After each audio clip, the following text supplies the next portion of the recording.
uh, when was the first time that you met Mr. and Mrs. T, Oh, Pops's parents? what was that? How did I do that? Shut it off because I was going to take forever. We were going together.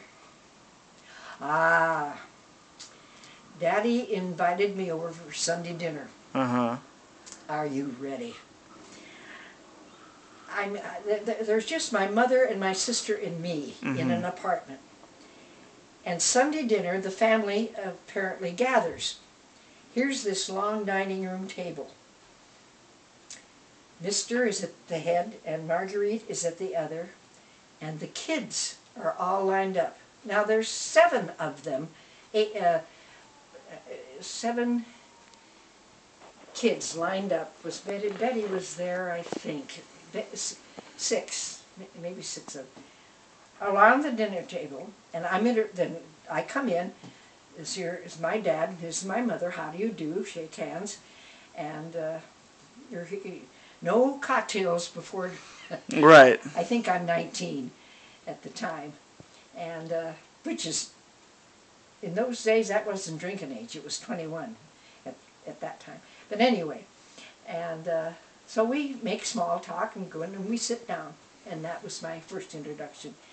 And that meal was the most torturous.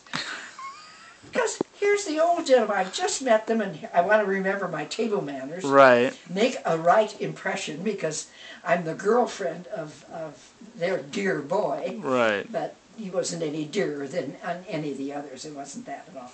But Betty's the only other one. She's married. She's already married to Fitz and has the little Kathleen. So obviously she wasn't there, so that would have made 6 people there.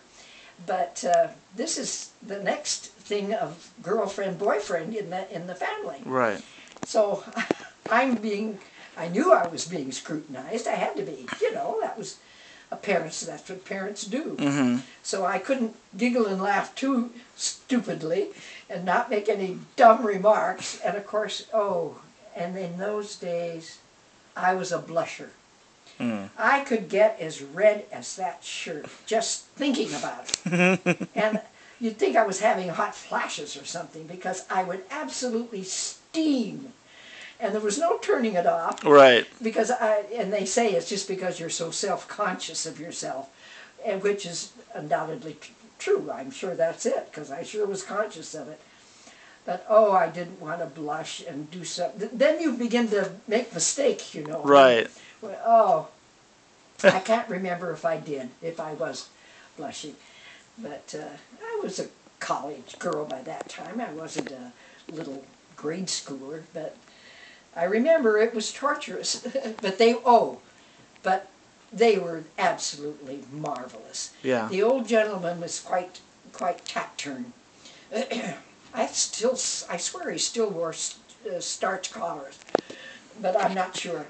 But Marguerite was a kick in the pants. Yeah. She was warm and knew what I was going through. I just knew she was just right there, and asked me easy questions.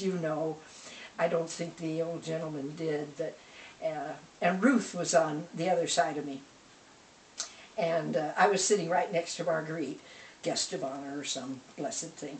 And Ruth was sitting, and she'd give me a poke on the side, sympathetically. Yeah. And she was just, I'd never met her before, and she was just very welcoming and put me at ease. But of course I was on pins and needles. I can't remember.